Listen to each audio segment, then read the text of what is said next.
This video starts on a plane, as Emily's plane lands at Reagan National Airport in Washington, D.C.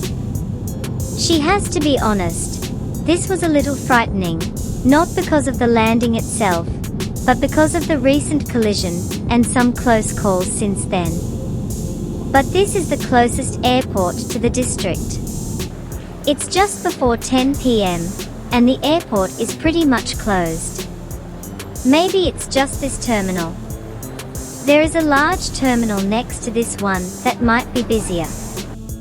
Here's Emily's view from the 8th floor of her hotel room, looking north. There are quite a few train tracks, and it looked like one line was for Amtrak, some were for the subway, and others were for hauling products. You might be asking, what does the south view look like? Well, the south side view is blocked by a more expensive hotel next door, and that hotel has a great view of Capitol Hill. In the center is a great painted mural of a seated Abraham Lincoln, like the sculpture at his memorial. Emily will show that, and also some lesser-known places too. Hey guys, Emily. Welcome everyone. My voice is back to normal. However, I developed a completely different sickness that required me to visit urgent care 3 times a week. Plus I'm also working 3 times a week and also have finals this week. There's a lot going on. So I need the AI voiceover to help me once again. In this video, I've combined several days from my trip to DC. So this video will be longer, but it's just one of them, and I'll add chapters. I did visit some special people in my life while in the district, but that's all off camera. Glad to have you here. Let's go.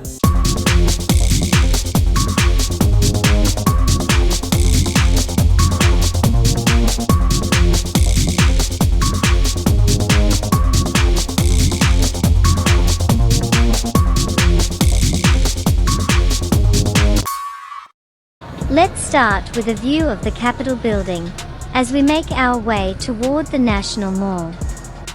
On this day, it's overcast, but it's not cold at all, and take a look at some of the trees. The cherry blossoms are in full bloom, and Emily is hoping for beautiful cherry blossom blooms along the National Mall. Emily was here during full peak blooms, but she doesn't remember them. That's probably because she was just an infant.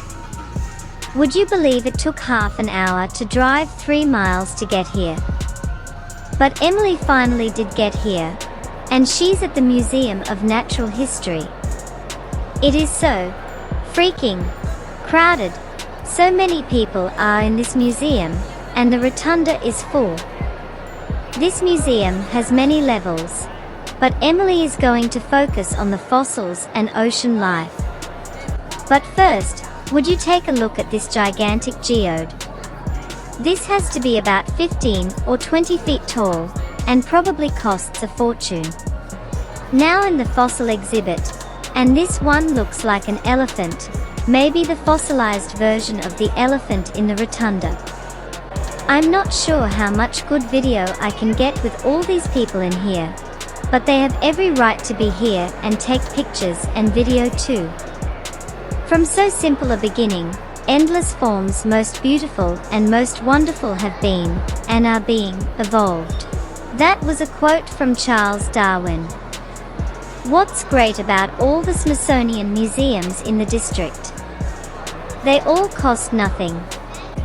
Placards next to this fossil state that humans may intentionally or unintentionally drive species to extinction.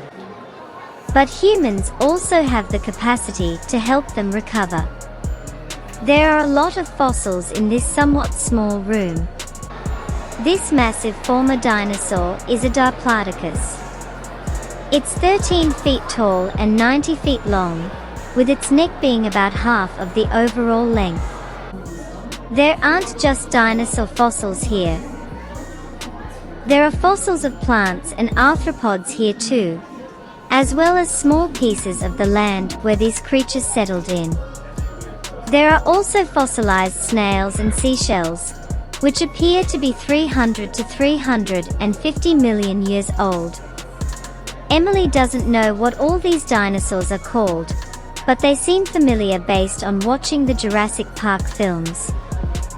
These smaller creatures were herbivores, and the Diplodocus that we saw earlier. That was an herbivore also. There was a mass extinction of some of the plants and animals, and these dinosaurs evolved from that extinction. These dinosaurs are much smaller than the earlier species. They have slicing beaks and grinding teeth to eat plants. Many of those dinosaurs may have been smaller, but they look really ferocious. I can't tell if those stones near this dinosaur's tail are her eggs. And look at everyone getting their prehistoric fun pics. This looks like an ancient turtle, and the shell looks quite different than today's turtle shells. Also, these dinosaurs may be small, but they come in herds. All those Jurassic Park nightmares are coming back to mind. This little guy is called a Hesperocyan, which is a primitive cross between a dog and a mongoose. Wow, these crowds just aren't letting up, are they? Guess that's what happens when you visit during peak cherry blossom season. We are not sure what this one is called, but it also looks frightening, especially with that big sharp horn on its beak. That circular one kinda looks like the small alien ships from the movie Independence Day. This one is called a Stegosaurus. That's different from a Stegosaurus. It's roughly the length of an adult goat. Over here are fossils of various sea creatures, and you look at that long scary one. And there's a turtle, which isn't all that big. The Hall of Fossils exhibit first opened in 1911, and was originally called the Hall of Extinct Monsters. It temporarily closed in 2014. It reopened in June 2019, after a 5-year-long renovation project. There are 700 specimens here, but there is a greater focus on climate change. The exhibit hall is still pretty small, at about 31,000 square feet. However, it has state-of-the-art fireproofing, and natural light was brought back, after being sealed up since the 60s. This is an amazing collection of fossils, and this is highly recommended if your travels take you to DC. They said there were fossils of a woolly mammoth, and we think that's it behind the other fossils. This dinosaur appears to be lying down or in a crouched position. Look at its teeth, and it also looks like it has eyes. There's so much at this fossil exhibit, but Emily's going to take a look at another exhibit in this museum. Now we are at the Sand Ocean Hall, which features water creatures, and also some fossils in here too. All shapes and sizes of ocean life, from the surface to the ocean floor, and from the distant past to present day. Speaking of the distant past, here are some small fossils of crinoids, which are animals that are attached to the sea floor and look like plants. Here's another wall containing a bunch of small fossils. And I guess Emily could have filmed the legend on that red placard below. This wall shows fossils of trilobites, very distant relatives of today's horseshoe crab. This is a popular display, the giant shark jaw with those ferocious-looking teeth. Does anyone have the baby shark song in their head now? What about now? You're welcome. If the jaw wasn't scary enough for you, here's the full shark hanging from the ceiling. Cue the Jaws theme. Also hanging from the ceiling are a few large fossils of giant sea creatures, and they look as frightening as the other fossils. This exhibit is also very popular because of all the cherry blossom tourism. Look at the giant squid on that deep ocean sign. Emily's going to see a couple other things at this exhibit, and then head out. That's extra frightening looking at the squid this way. Here's a view from one floor up, and Emily can see much of the entire exhibit from up here, including the blue whale, a big stingray, and more. Emily wishes she had more time to look around. On the way out, there are several cabinets with every type of bird you've ever seen. The only reason Emily is here is that it's close to the bathroom. Emily didn't like this exhibit so much. She's seen birds presented like this at other museums. All right, let's head outside and see cherry blossoms. Emily lucked out. She planned to be in DC at the start of her spring break, and it was dumb luck that the cherry blossoms are at full peak right now. Look at all the people here. There has to be thousands, or maybe tens of thousands of people sitting and walking, and flying kites. Look at how beautiful these cherry blossoms are.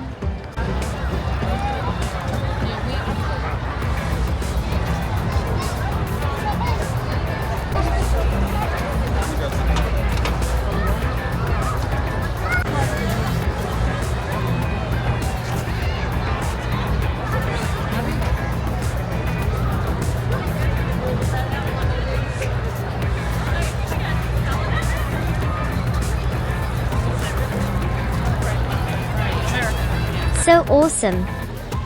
There are so many kites flying around the Washington Monument. Emily has never seen so many kites being flown in one place before. Maybe that's a thing to do here. Lots of people are standing under the cherry blossom trees and getting some fun pics. The building we're walking by is the lockkeeper's house. It's the oldest building at the National Mall, built in 1837. Now heading back to the museums and getting a different view of the Washington Monument with the cherry blossoms in front. Have you noticed there's a lot of people wearing pink today? They got the memo.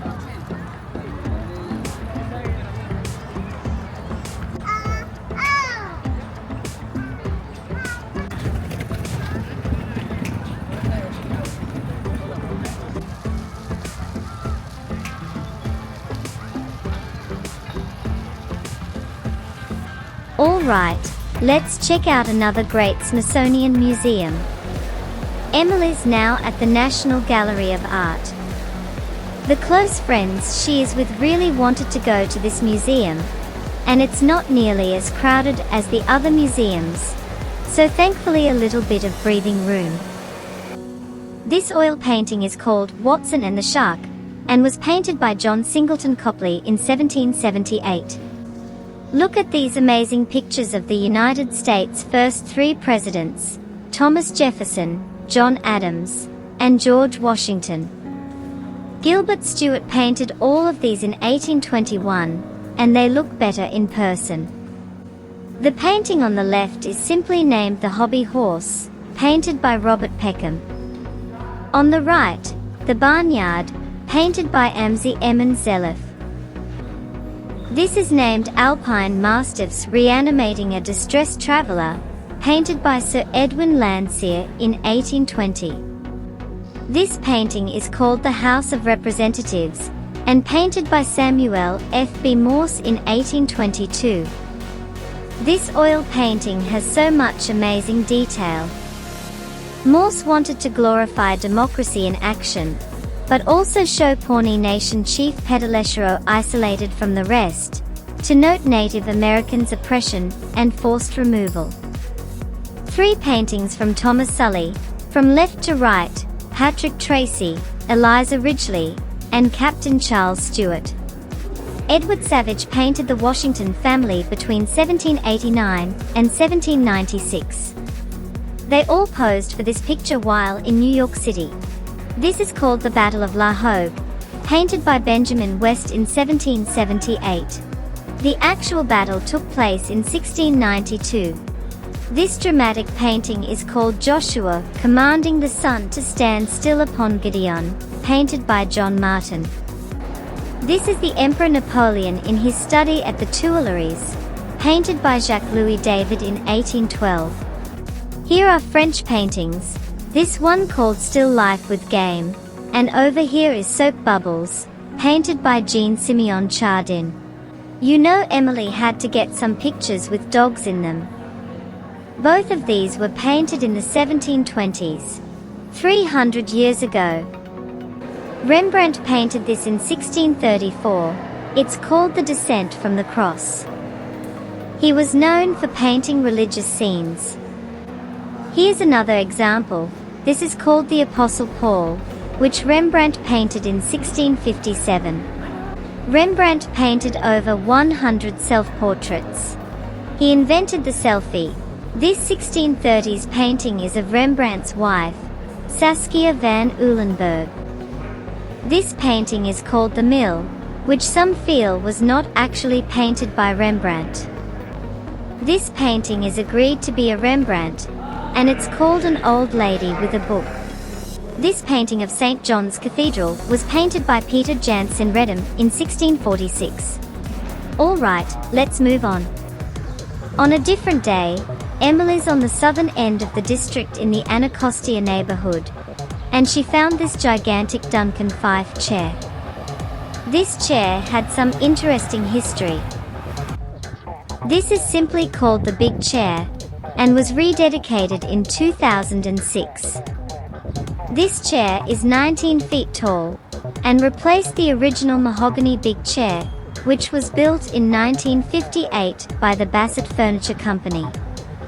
The original chair was built specifically to be bigger than a Duncan Fife chair in Thomasville, North Carolina. Problem is the North Carolina chair is 30 feet tall, and not only that, it was built with concrete and steel. And since this chair was originally built with wood, it eventually deteriorated because of DC's climate. It almost completely collapsed in 2005.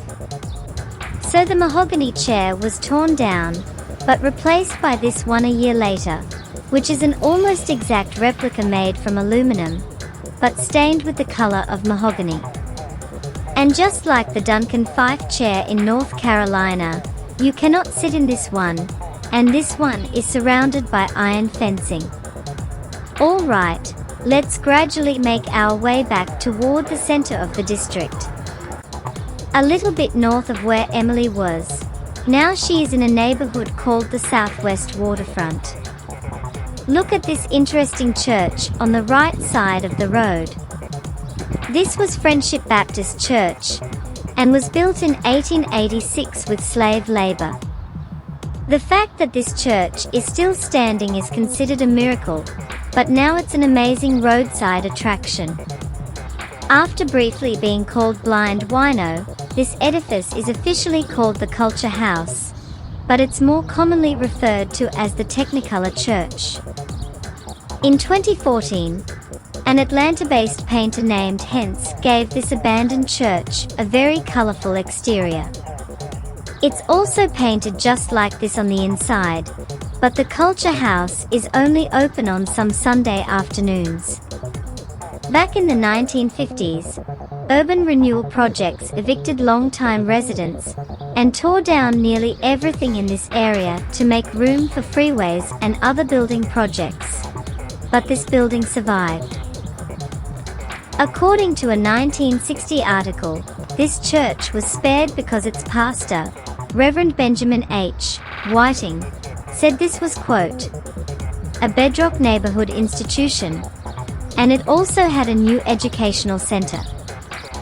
In 2004, this building survived again when the DC Historic Preservation Board blocked a developer from razing this church to build condos.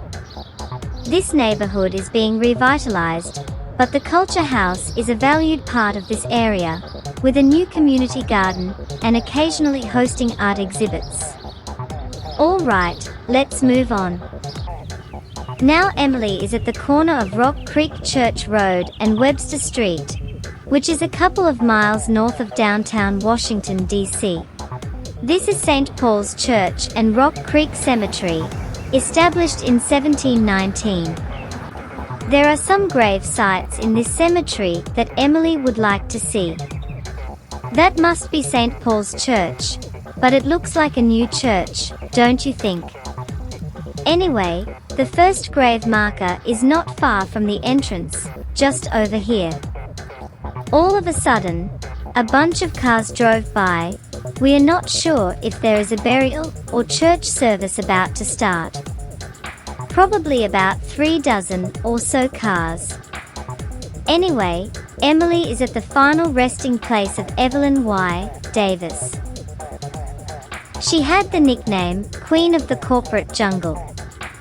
She apparently was very proud of her accomplishments, as she had engravers list them on her tombstone, bench, and her crypt while she was still alive.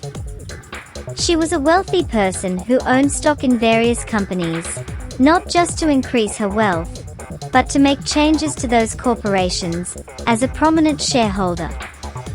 She was born Evelyn Yvonne de Jong in 1929 in Amsterdam, into a wealthy family. Evelyn, her mother, and her brother were forcibly taken to concentration camps in Czechoslovakia because they were Jewish. Evelyn was repeatedly beaten, forced to work as a slave by cutting stone and picking vegetables. It was this experience where Davis became distrustful with command control authority. After she and her brother were released, they moved with her father to Maryland, very near DC. Her father died in 1956 and left her a sizable inheritance, which she used to buy stocks.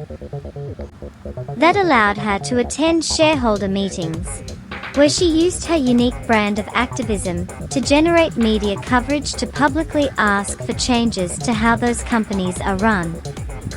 That included reducing CEO pay, disclosing corporate political contributions, and term limiting board members.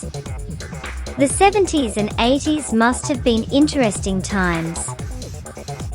There's another grave site that's surrounded by these tall trees, so let's check that out. This is the final resting place of Clover Adams, a socialite and photographer who lived across the street from the White House in the 1870s and 1880s. After her father died, Adams became depressed and took her life in 1885 by drinking potassium cyanide, a chemical used in photography. Her husband, Henry Adams, hired sculptor Augustus St. Gaudens and architect Stanford White to design her final resting place. This bronze statue is heavily influenced by Buddhist art, most notably Kannon, the Bodhisattva of Compassion, who is often shown seated and covered with cloth. It sits on and in front of slabs of red granite. This memorial is on the National Register of Historic Places and is one of the most photographed grave markers. If you've heard the name Augustus St. Gaudens before, he also designed the $20 double eagle gold coin, minted from 1905 to 1907. Clover Adams was also the granddaughter-in-law of the 6th U.S. President, John Quincy Adams, and great-granddaughter-in-law of John Adams, the 2nd U.S. President. So it's more obvious why she would have such a prominent gravesite in Washington, D.C. Now Emily's going to head west to a lesser-known Washington, D.C. landmark. Emily's now in the Wakefield neighborhood of Washington, D.C., and that school had some nice cherry blossoms. This is a few miles northwest of downtown, and take a look at this interesting water tower. This is Fort Reno Park, which is a pretty good-sized neighborhood park. It's also a little hilly in this part of Washington. Most everywhere else Emily's been has been flat. There are a number of tall transmission towers, probably for radio and television. Usually towers are placed at a high point, right? This marker shows that Fort Reno Park tops out at 409 feet above sea level, which is the highest point in Washington, D.C. This was also the site of one of the most heavily armed Civil War forts. The fort was originally called Fort Pennsylvania, but was later renamed for Major General Jesse Reno. Let's see if we can find the USGS pin. This marker says the same thing as the other one, but without all the graffiti. Union soldiers atop the tower stopped Confederate forces after seeing them from 3.5 miles away. The fort was taken down in the 1880s. Just behind that second marker is the USGS pin, which was placed here in 2007, marking this very spot as the high point of Washington, D.C. Emily's been to many state high points, and now she's been to D.C.'s highest point. There was a dedication ceremony in April 2008, where the exact placement of that USGS pin became known as Point Reno. Another fact, Fort Reno Park raised what was once a mostly black neighborhood called Reno City, which was formed after the Civil War. So this water tower was part of the former Fort Reno. Unfortunately, it's not open to the public. That red brick circular tower and the other buildings in front of it were also part of the fort.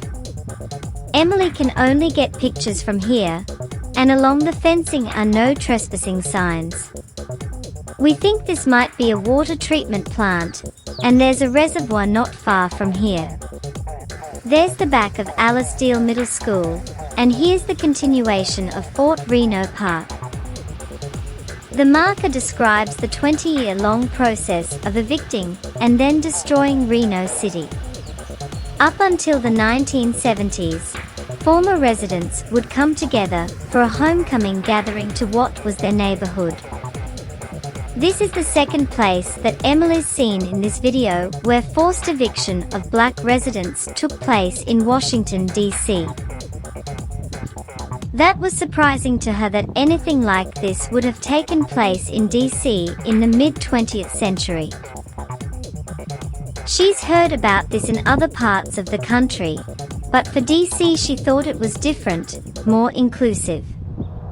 Here's a wide view of the land from the former fort, now a city park. Heading south of where we are, and very close to the Potomac River, is another roadside attraction and a filming location. This steep hill and stone road kinda reminds Emily of San Francisco. Look at this staircase that leads to the next street above. This is a famous filming location from a classic, or maybe notorious, film from the 1970s. This staircase was used in the film The Exorcist, which was based on the novel of the same name. The film was released in 1973.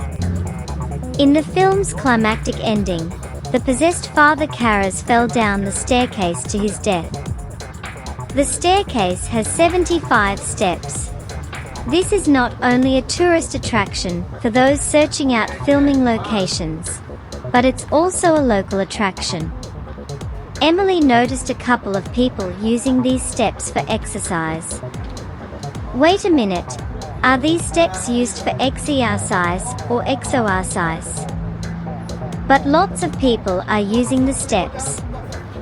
That woman in the pink shirt has gone up and down the staircase multiple times since Emily's been here. There's one more Exorcist location, and that's at Georgetown University. This is Emily's 31st college campus she's visited, and the filming location is at Dahlgren Chapel of the Sacred Heart. This chapel was built in 1893, at what was at that time the geographic center of the Georgetown campus. There is a mass going on, so we can't see the inside, but early in the first Exorcist film, this church was desecrated. This was also where Pope Francis held his first Mass as Pope, on September 23, 2015. This same church was shown in the Exorcist 3 film. Would you believe there have been 7 Exorcist films? 7? Aside from being a filming location for 2 horror films, Georgetown is a pretty nice college campus.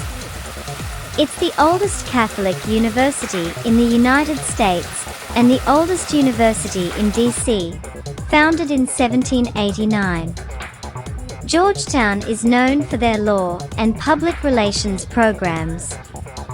It's not an Ivy League school, but still considered a top university. Now Emily is heading to the center of the district, and you see the Capitol building directly ahead. She's going to another great Smithsonian museum. Emily is going to take a quick look in the National Museum of American History. Emily was here a few years ago, and they had some great exhibits for the history of transportation, history of photography, and the ruby slippers from the Wizard of Oz. So let's see if there's anything new this time. This sculpture is called Infinity. It kinda looks like a Mobius strip. Apparently it rotates once every 6 minutes.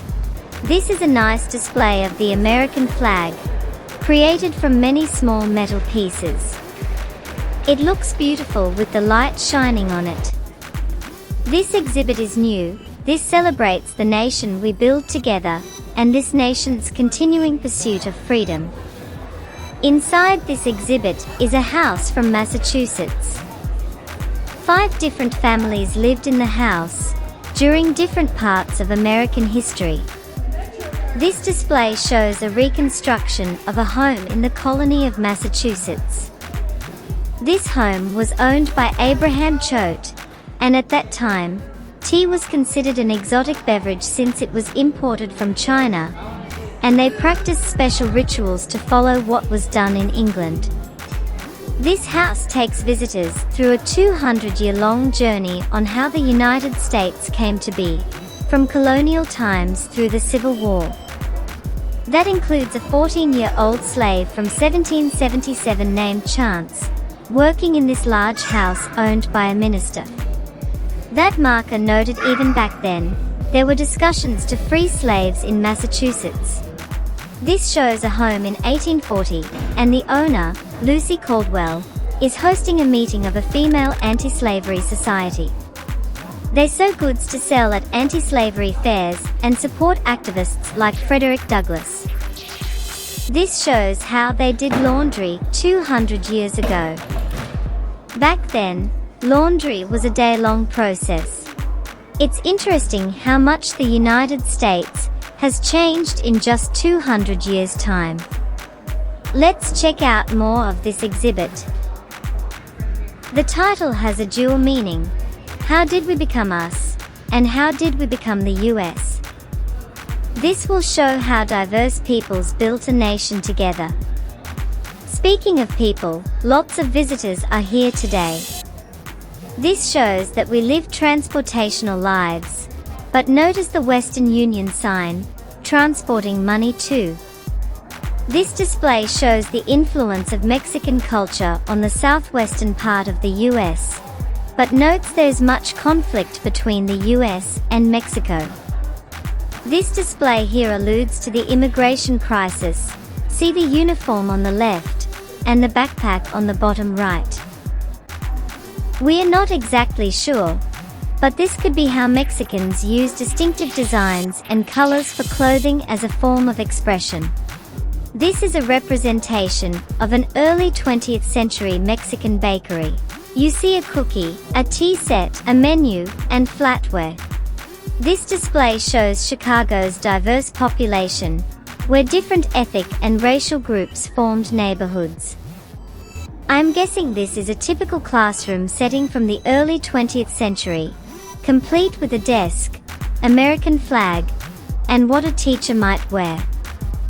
Over here are some artifacts when the US expanded beyond the continent, Puerto Rico and Hawaii, and also when the US acquired lands in the northwest section. Then on the left, some artifacts when the US expanded to include today's southwest up to Oregon.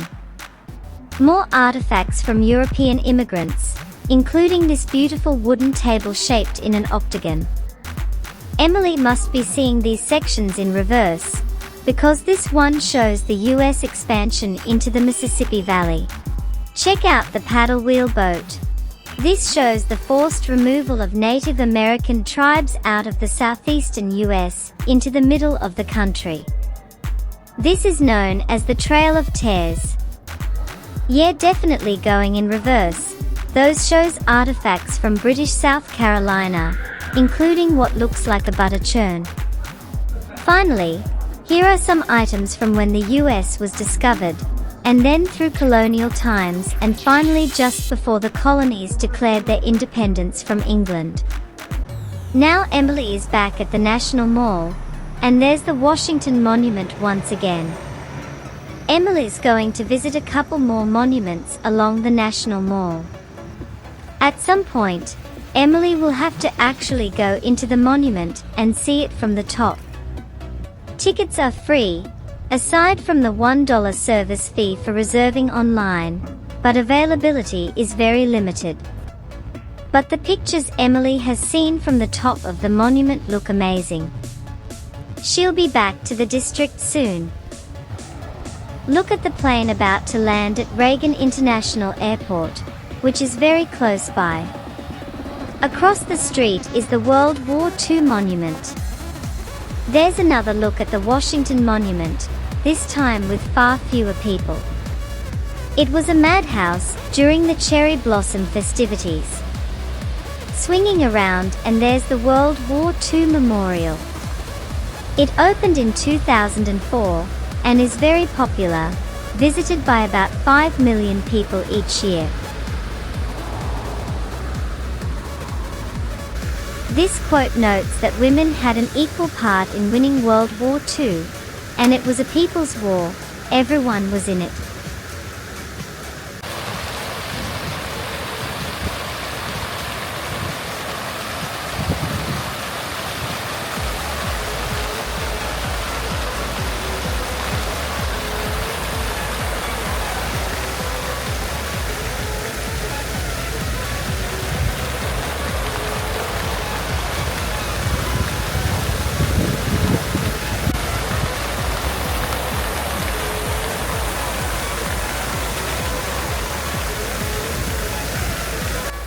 There's 56 pillars for each of the states and territories.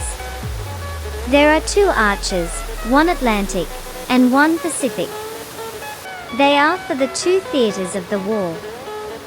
There are many inspirational quotes along the granite walls, and Emily notices people not just resting by the fountains, but also looking around.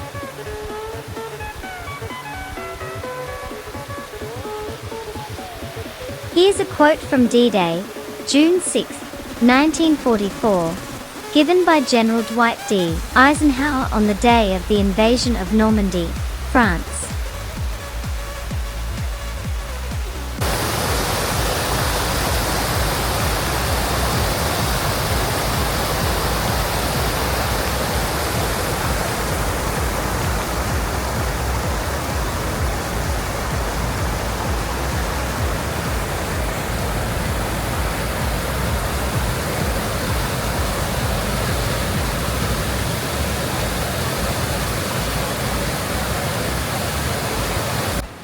Over there is the Freedom Wall, holding 4,048 gold stars. Each star represents 100 servicemen who died or are still missing.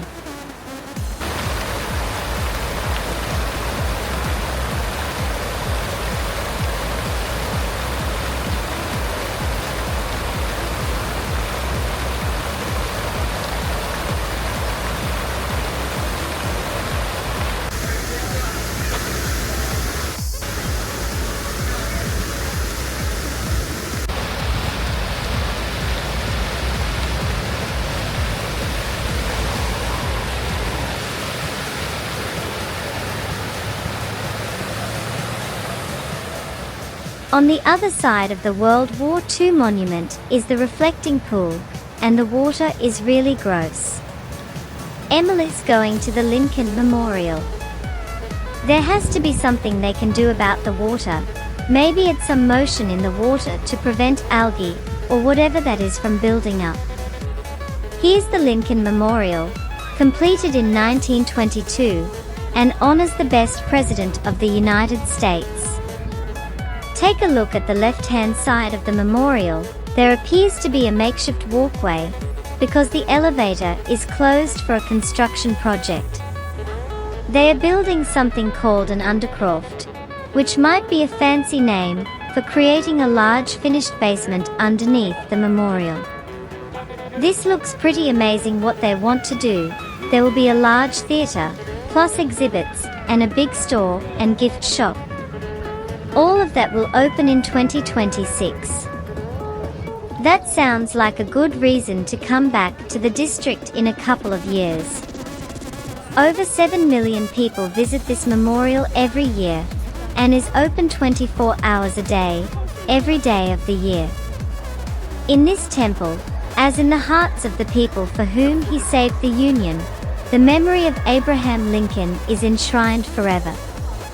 That was written by Royal Cortizos, an art historian who worked at the New York Herald Tribune newspaper.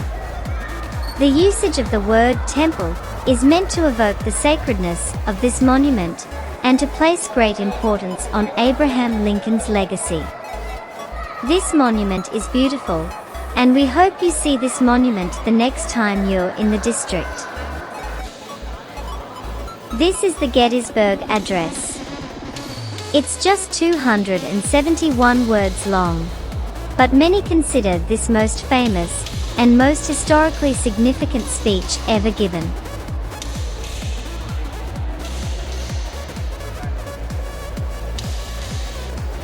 This speech was given by Abraham Lincoln on his second inauguration. The Civil War was weeks away from being won by the Union, and asks for reconciliation and a lasting peace among all Americans.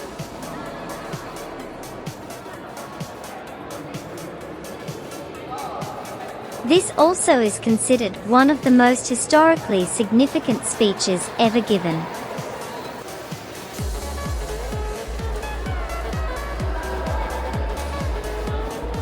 If you looked closely, there is a word future that is misspelled, using an E instead of an F.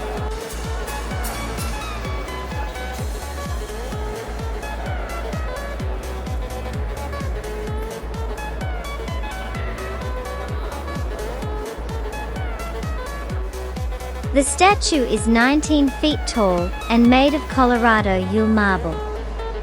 The memorial was designed by Henry Bacon and is modeled after the Parthenon. Probably the most famous speech given at this monument is Martin Luther King Jr.'s "I Have a Dream" speech in 1963. The Lincoln Memorial is shown on the current $5 bill and the penny.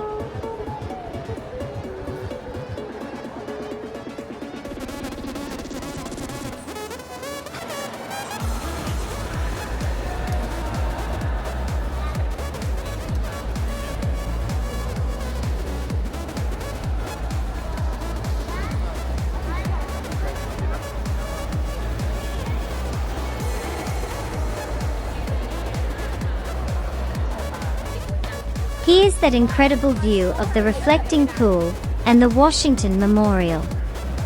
The reflecting pool was created a year after this memorial was dedicated. If you've been watching Emily's channel for a while, you know she considers Lincoln the best president the US has ever had, and she's visited Lincoln's tomb in Springfield, Illinois numerous times.